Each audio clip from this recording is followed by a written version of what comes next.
Ito ang buhay Kristiyano ngayon. Babasahin natin at pag-aaralan ang ikalabing-anim na kabanata ng Lukas. Basahin natin. Tusong Katiwala. Nagkwento pa si Jesus sa mga tagasunod niya. May isang mayaman na may katiwala. Nabalitaan niyang nilustay ng katiwalang ito ang mga ari-arian niya.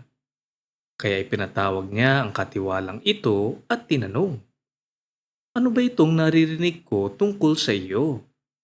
Kwentahin na natin ang lahat ng ipinagkatiwala ko sa iyo dahil aalisin na kita bilang katiwala." Naisip ng katiwala, ano kaya ang gagawin ko? Aalis na ako bilang katiwala.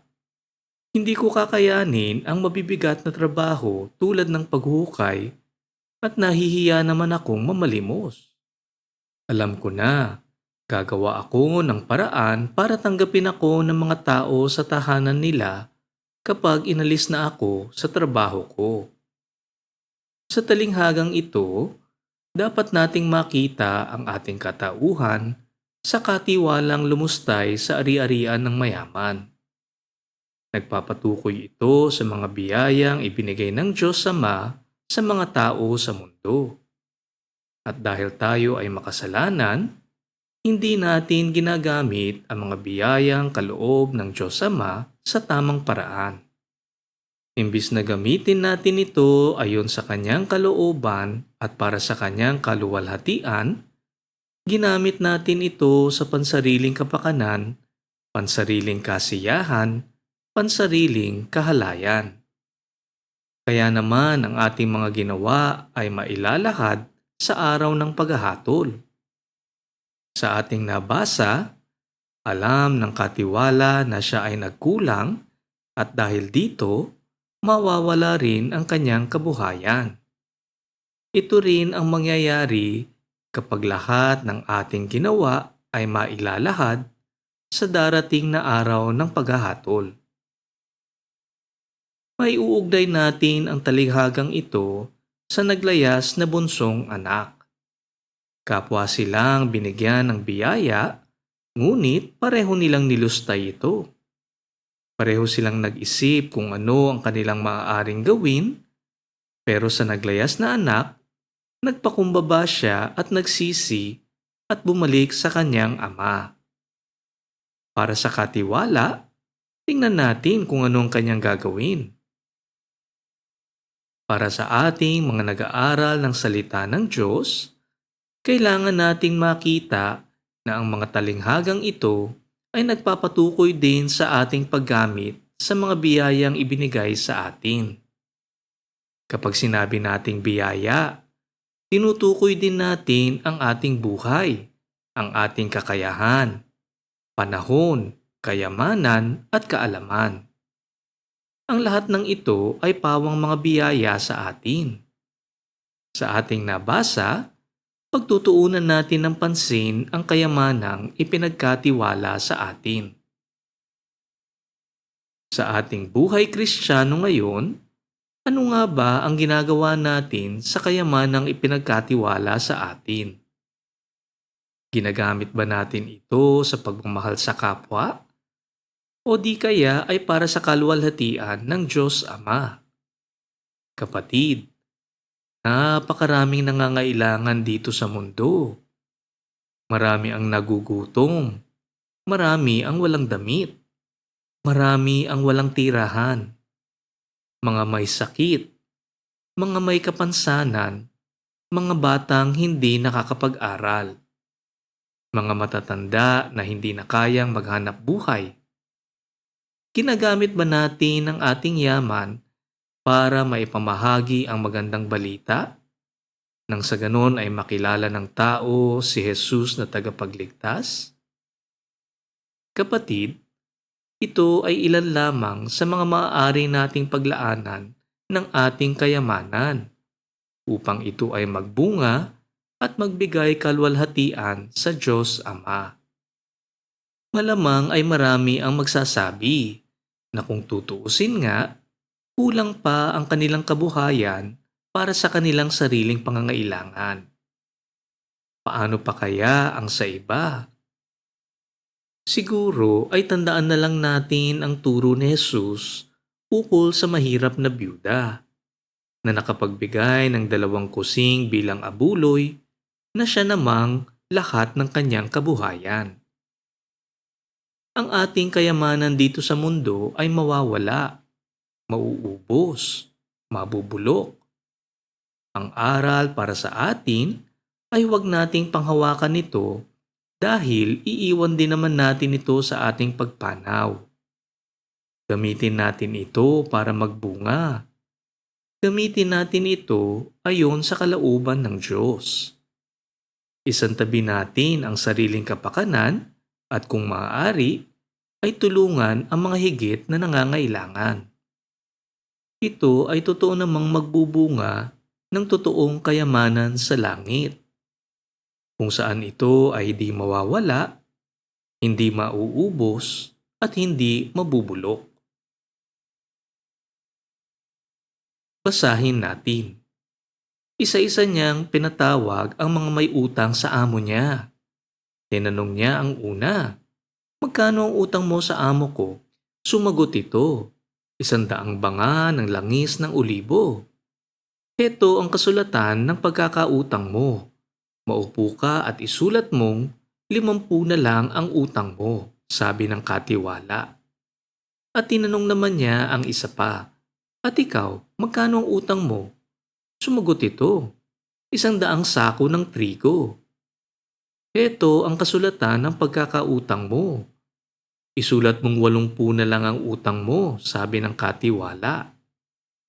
Nang malaman ng amo ang ginawa ng madayang katiwala, pinuri niya ang kanyang katiwala dahil kumilos ito ng may karunungan. Sapagkat mas marunong ang mga taong makamundo kaysa sa mga taong naliwanagan na tungkol sa Diyos. Napakatuso nga ng katiwalang ito at ginamit niya ang kanyang husay sa pamamaraan ng mundo upang magkaroon ng utang na loob ang mga nagkautang sa kanyang mayamang amo. Tama ba ang ginawa niya? Masasabi nating mali ito sapagkat hindi ito tapat na pamamalakad. Kung tutuusin nga, matuturing natin itong pagnanakaw. Ngunit sa talinghagang ito, nakakagulat na pinuri ng mayamang amo ang katusuhan ng katiwala. Sa talinghaga ng maghahasik, ipinaliwanag ni Jesus kung bakit gumagamit siya ng mga talinghaga sa kanyang pagtuturo. Basahin natin ang 13 kabanata ng Mateo. Ang layunin ng mga talinghaga. Pagkatapos, lumapit kay Jesus ang mga tagasunod niya at nagtanong, "Bakit po kayo gumagamit ng talinghaga sa pagtuturo sa mga tao?" Sumagot si Jesus, "Ipinagkaloob sa inyo na malaman ang mga lihim tungkol sa paghahari ng Diyos, pero hindi ito ipinagkaloob sa iba. Sapagkat ang taong sumusunod sa narinig niyang katotohanan ay bibigyan pa ng higit na pangunawa. Ngunit ang taong hindi sumusunod sa katotohanan, kahit ang kaunti niyang nauunawaan ay kukunin pa sa kanya. Kaya nagsasalita ako sa kanila sa pamamagitan ng talinghaga, dahil tumitingin sila pero hindi makakakita, at nakikinig pero hindi naman nakakaunawa." Kapag binasa natin ang talinghaga, ang pagpuri ng mayamang amo sa tusong katiwala ay mayroong mas malalim na ibig sabihin. Ang makamundong tao katulad ng tusong katiwala ay gagamitin ang kanyang husay at talino upang makaiwas sa bunga ng maling pamumuhay. At dahil siya ay makamundo, gumamit siya ng paraang pamemeke at pagsisinungaling na alam naman nating hindi tapat at makatwiran. Ang pagpuri ng mayamang amo ay hindi nagpapatukoy sa tusong pamamalakad, ngunit nagpapatukoy sa kanyang paghahanda sa pagkawala ng kanyang kabuhayan. Para sa mga hindi naniniwala, malamang ang sabihin nila ay itinuturo ng salita ng Diyos na maging tuso tayo para sa ating sariling kapakanan. Ngunit para sa mga naniniwala, ang aral na itinuturo sa atin ay kailangan tayong maghanda sa darating na araw ng paghahatol. Sa paggamit ng talinghaga sa pagtuturo ni Jesus dito, ang ilan sa atin ay sadyang hindi makakakita at hindi makakarinig. Ito ang pagsasalarawan sa paggamit ng mga talinghaga. Ang aral na dapat nating matutunan ay nakasaad sa ikalimang kabanata ng Mateo. Basahin natin. Kapag may nagdedemanda sa iyo, makipag-ayos ka kaagad sa kanya habang papunta pa lang kayo sa hukuman. Dahil kapag nasa hukuman na kayo, ibibigay kayo ng hukom sa alagad ng batas upang ipabilanggo. Tinitiyak ko sa iyo, hindi ka makakalabas ng bilangguan hanggat hindi mo nababayaran ang kabuuan ng utang mo.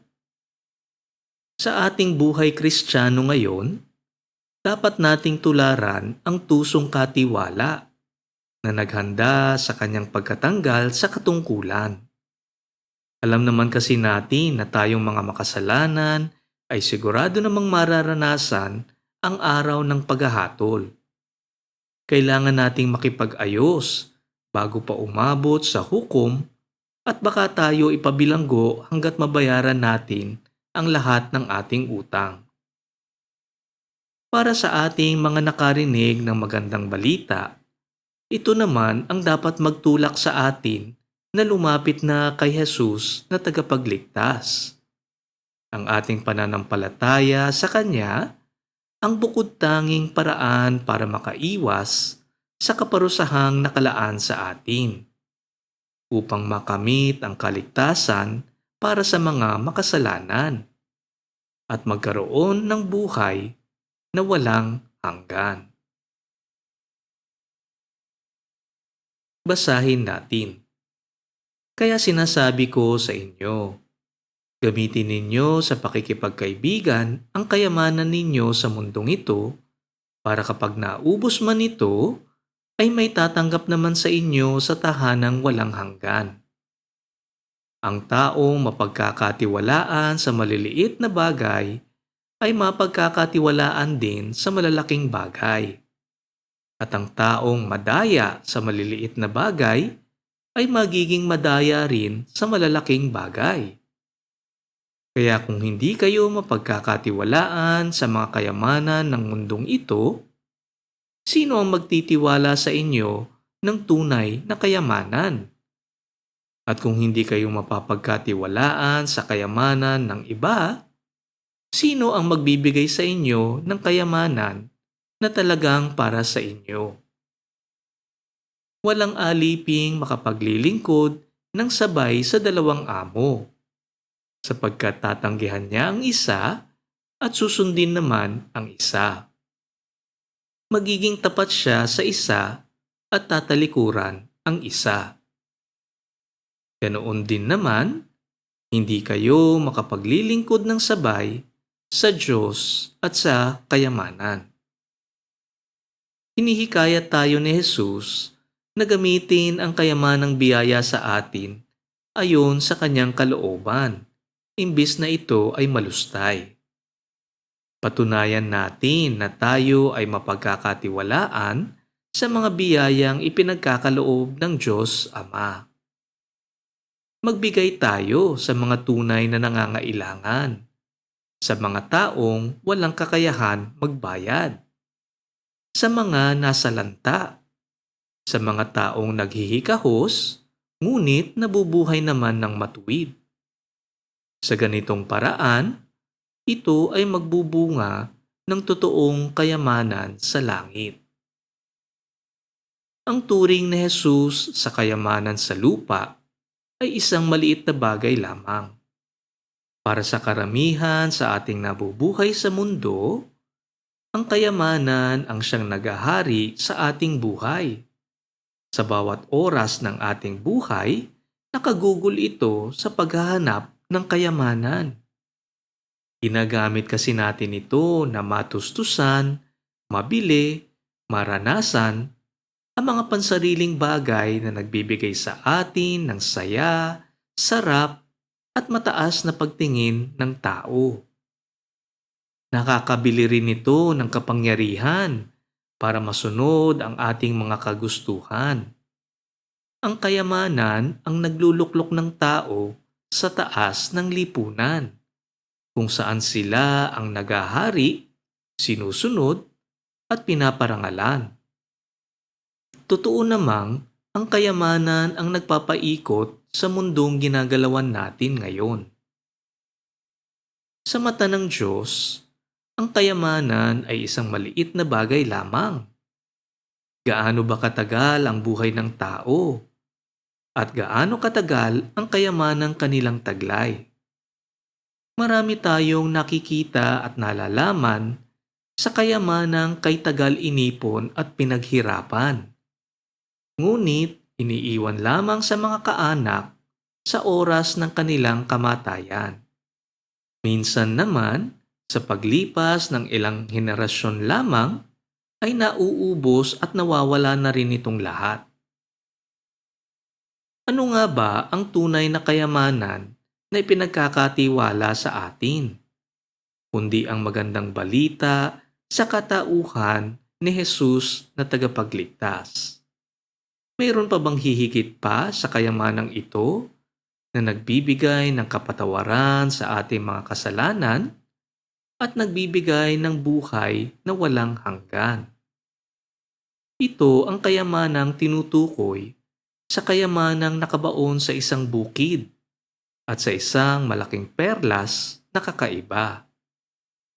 Dito ay tinuturuan tayo ni Jesus ng tamang pagpapahalaga sa mga bagay at sa tunay na kayamanang hindi nawawala at hindi nabubulok magpakailanman. Sa ating buhay Kristiyano ngayon, tanungin natin kung tayo ay nabubuhay para kay Jesus na tagapagligtas o sa kayamanang nagbibigay ng kasaganahan, kapangyarihan, kasiyahan sa lupa sa maikling panahon lamang. Kailangan tayong mamili sapagkat hindi tayo maaaring maglingkod sa dalawang amo. Basahin natin ang iba pang mga itinuro ni Jesus. Nang marinig yon ng mga Pariseyo, kinutya nila si Jesus dahil mahal nila ang salapi. Kaya sinabi ni Jesus sa kanila, "Nagbabanal-banalan kayo sa harap ng mga tao, pero alam ng Diyos kung ano talaga ang nilalaman ng inyong puso. Sapagkat ang mga bagay na itunuturing ng tao na mahalaga ay kinasusuklaman ng Diyos." Bago dumating si Juan na tagapagbautismo, ang kautusan ni Moises at ang isinulat ng mga propeta ang siyang sinusunod ng mga tao. At mula nang dumating si Juan, ipinangangaral na ang magandang balita tungkol sa paghahari ng Diyos at marami ang nagpupumilit na maging sakop nito. Pero hindi ibig sabihin na wala ng kabuluhan ang kautusan. Dahil mas madali pang mawala ang langit at lupa kaysa sa mawalan ng kabuluhan kahit ang kaliit-liitang bahagi ng kautusan. Ang lalaking hiniwalayan ang asawa at mag-asawa ng iba ay nagkasala siya ng pangangalunya. At ang mag-asawa ng babaeng hiniwalayan ay nagkasala rin ng pangangalunya. Kapag ang itinuturo ay nagpapatukoy sa sarili, natural na ibaliwala natin ang turo. Ganito ang ginagawa ng mga Pariseyo. sapagkat ang katotohanang itinuturo ay nagpapatama sa kanila. Sa ating buhay Kristiyano ngayon, ano nga ba ang ginagawa natin kapag may nagpapakita sa atin ng ating kamalian? Sa ating pagmamataas, kadalasan ay tumutulad tayo sa ginawa ng Pariseyo at kakalabanin ang nagsasabi ng katotohanan. Inulit ni Jesus ang kanyang pagpapakitang tao ng kahalagahan ng nilalaman ng ating puso. Tandaan natin, kapatid, na wala tayong may tatago sa mata ng Diyos. Lahat ng ating nagawa, nasabi, at kasama na ang ating isinasa puso ay malalantad rin sa araw ng paghahatol. Tinuturuan tayo ni Jesus na ang kautusan ay hinding-hindi mawawalan ng kabuluhan. Ito ay nanggaling sa Diyos at ang mga inutos ng Diyos ay hindi magbabago. Ang halimbawa na lamang nito ay ang hiwalayan ng mag-asawa upang makipagsama sa iba. Kung mapapansin natin, ang pag-iisang dibdib ng mag-asawa ay dapat lamang magpakita ng pag-iisang dibdib ni Jesus sa kanyang iglesia. Ito ang nagpapakita sa tamang pagsunod sa kautusan ng Diyos Ama. Ngunit sa katigasan ng puso ng tao sa mundo, pinayagan ni Moises ang paghihiwalay. Ngunit tinuturo naman ni Jesus sa atin na ang pagsasama ng humiwalay sa asawa at nagsama sa iba ay isang kasalanan. Sa kasalukuyan, marami tayong pinanghahawakan na nagmula sa mga nagbabagong pananaw ng tao sa paglipas ng panahon. Ang moralidad kasi ng lipunan ay laging nagbabago. Ang mga hindi katanggap-tanggap noon ay nagiging katanggap-tanggap ngayon. Ganito ang ginawa ng mga Pariseyo at tagapagturo ng kautusan ukol sa paggunita ng araw ng pamamahinga. Mula sa mga utos ng Diyos na ibinigay kay Moises, napakaraming karagdagang batas ang ipinairal nila para sa mga Hudyo. At ito naman ay siyang pinawalang halaga ni Jesus sapagkat ang mga ito ay salungat sa diwa ng araw ng pamamahinga at salungat sa kalooban ng Diyos Ama. Sa ating buhay Kristiyano ngayon, huwag tayong madala sa mga bagay at paniniwala na tinatanggap ng karamihan. Hindi ibig sabihin na kung ito ay tanggap ng lipunan, ay ito ay ayon sa kalooban ng Diyos. Hindi ito ang batayan ng kalooban ng Diyos. Huwag natin tanggapin ang mga isinusulong ng nakararaming tao. Alam nating kadalasan ay napipilitan lang din tayo para makaiwas sa batikos ng iba. Sa mundong ginagalawan natin, kaliwat kanan ang mga bagong turo at kaisipan. Kahit sino ay maaaring ipagsigawan at ipalaganap ang kanilang sariling pananaw kahit na ito ay isang kasinungalingan. Kaya naman ang ating pagbabasa at pag-aaral ng salita ng Diyos ang makakatulong sa ating makita kung ano ang tama at mali. Ito ang ibinigay sa atin ng Diyos Ama na maging batayan sa tamang pamumuhay at tamang paniniwala sa ating buhay dito sa mundo. Basahin natin ang mayaman at si Lazarus. May isang mayamang lalaki na nakasuot ng mamahaling damit at kumakain ng masasarap na pagkain araw-araw. May isa namang pulubing puno ng galis na ang pangalan ay Lazarus. Dinadala siya sa labas ng pintuan ng bakuran ng mayaman. Gusto niyang makakain kahit ng mga tira-tira lang na nahuhulog galing sa mesa ng mayaman. Nilalapitan siya roon ng mga aso at dinidilaan ang mga galis niya. Namatay ang pulubi at dinala ng mga anghel sa piling ni Abraham. Namatay din ang mayaman at inilibing. At habang nagdurusa siya sa lugar ng mga patay, nakita niya sa malayo si Lazarus na kasama ni Abraham. Kaya tumawag siya, "Amang Abraham, maawa kayo sa akin.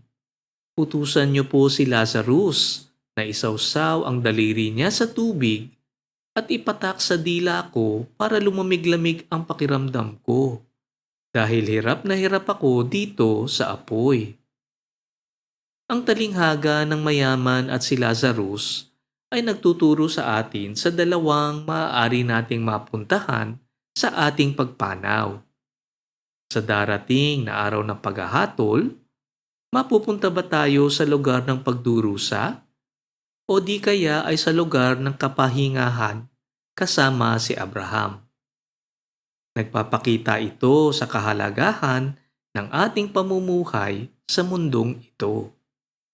Sa pagsasalarawan dito, hindi natin alam kung ang mayaman ay isang mabuting tao at naniniwala sa Diyos. At ganoon din naman, hindi rin natin alam kung ang mahirap na si Lazarus ay isang mabuting tao at naniniwala sa Diyos. Mayroong mayayaman na mapaparusahan at may mga mahihirap na magagantimpalaan. Dalawa ang aral na dapat nating makuha dito. Una, huwag nating husgahan ang mga pangyayari sa buhay ng tao sa mundo sapagkat di natin lubusang nalalaman kung sino ang maliligtas o hindi. Pangalawa, sa ating pagpanaw ay mayroon pang kabilang buhay. Iniisip kasi ng iba, ang kamatayan natin dito sa mundo ang katapusan na ng lahat. Ngunit dito, pinaalalahanan tayo ni Jesus ukol sa araw ng paghahatol.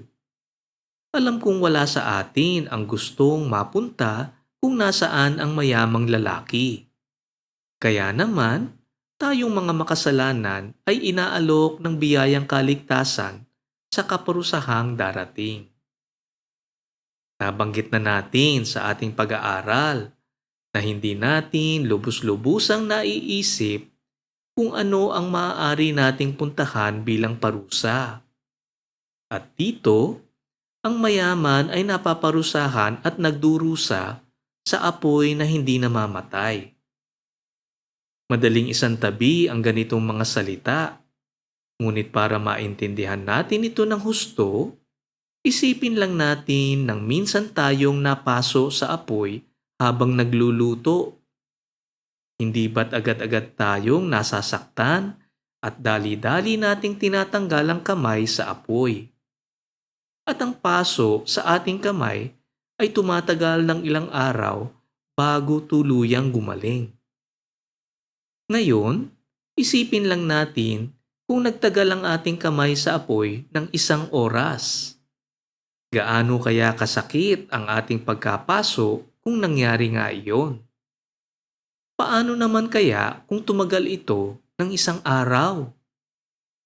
At paano naman kaya kung ang ating buong katawan ay nasa apoy na hindi namamatay magpakailanman? Ganito ang parusang nakalaan sa ating mga makasalanan. Para sa karamihan, ang ganitong pagsasalarawan ay hindi maganda dahil sinasabi nila na tinatakot natin ang mga tao upang mapaniwala. Ngunit sasabihin ko sa iyo, kapatid, na marami sa atin ay hindi tumatalima sa lahat ng uri ng babala kahit na ito ay pawang katotohanan lamang. At katulad ng mayamang lalaki, nakakalungkot isipin na marami ang hindi naniniwala sa ganitong lugar. May ilan pa nga na nagsasabi na hindi tayo mapaparusahan ng Diyos na mapagmahal. Mayroon pang iba ay naniniwalang sa ating kamatayan ay mawawala na lamang tayong parang isang bula at wala na tayong kaparusahang mararamdaman. Ang mangilan pa nga ay mapagmataas at nagsasabing kaya nilang indahin ang parusang nakalaan sa kanila at patuloy lang sa maling pamumuhay dito sa lupa. Sa ating buhay Kristiyano ngayon, kailangan nating pakinggan ang mga turo ni Jesus ukol sa impyerno. Ang katotohanang ukol sa araw ng paghahatol ay itinuro sa atin ng lahat ng propeta ng Diyos hanggang sa kay Juan na tagapagbautismo. At andito si Jesus na nagsasalarawan sa atin kung ano ang nangyayari doon. Huwag nating panghawakan ang mga maling paniniwala. Magtiwala tayo sa mga turo ni Jesus na tagapagligtas. Hindi natin alam kung sino ang maliligtas sa atin at hindi natin magagamit ang buhay ng tao bilang batayan. Iisa ang ating hukom.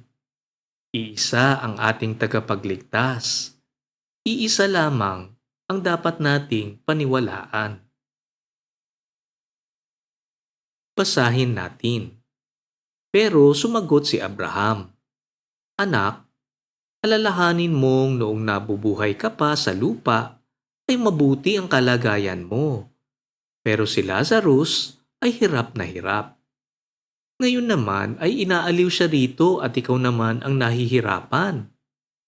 Isa pa, hindi maaari ang sinabi mo dahil may malawak na bangin sa pagitan natin. Ang mga nandito sa amin na gustong pumunta riyan ay hindi makakatawid. At ang mga nariyan sa inyo ay hindi rin makakatawid dito." Sinabi pa ng mayaman, "Kung ganoon, Amang Abraham, nakikiusap ako sa inyo. Papuntahin ninyo si Lazarus sa bahay ng aking ama para mabigyan ng babala ang 5 kong kapatid na lalaki tungkol sa lugar na ito ng paghihirap, nang hindi sila mapunta rito." Humihiling ng tulong ang mayaman para maibsan ang pagdurusang pinagdadaanan. Ngunit, ipinapaliwanag ni Abraham na hindi maaaring payagan ang kanyang hiling. Ang kaligtasan ng mga makasalanan ay mayroong hangganan at hindi niya tinanggap ang biyayang ito na nagmula sa Diyos Ama. Andito siya ngayon sa lugar na kung saan siya ay nagdurusa.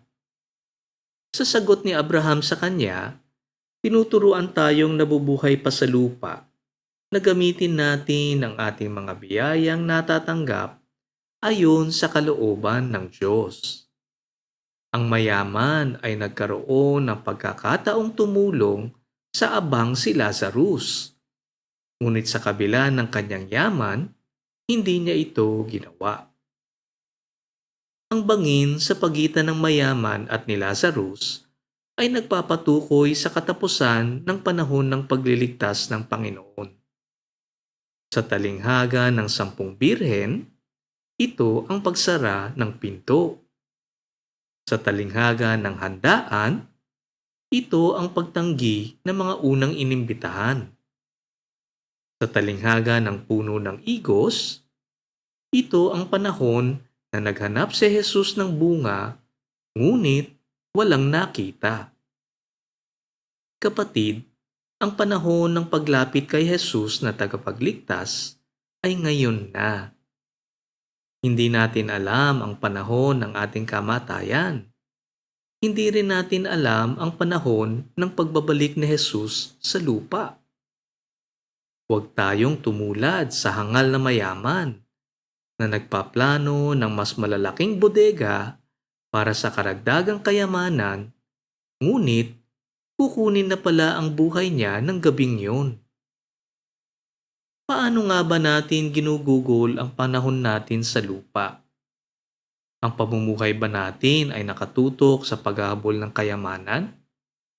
At kapag tayo ay nabiyayaan ng kayamanan, ginagamit ba natin ito sa pansariling kapakanan lamang?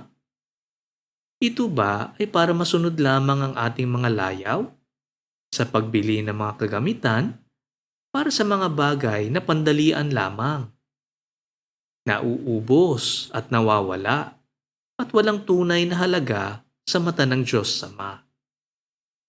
Ito kasi ang ating pinag-aaralan sa talinghaga ng naglayas na anak, sa talinghaga ng tusong katiwala, at sa talinghaga na nababasa natin dito. Mapagbigay ang Diyos Ama sa ating mga makasalanan. Ngunit tandaan natin na gamitin ang kayamanang ito sa pagtulong at paninilbihan sa kapwa ayon sa kanyang kalooban.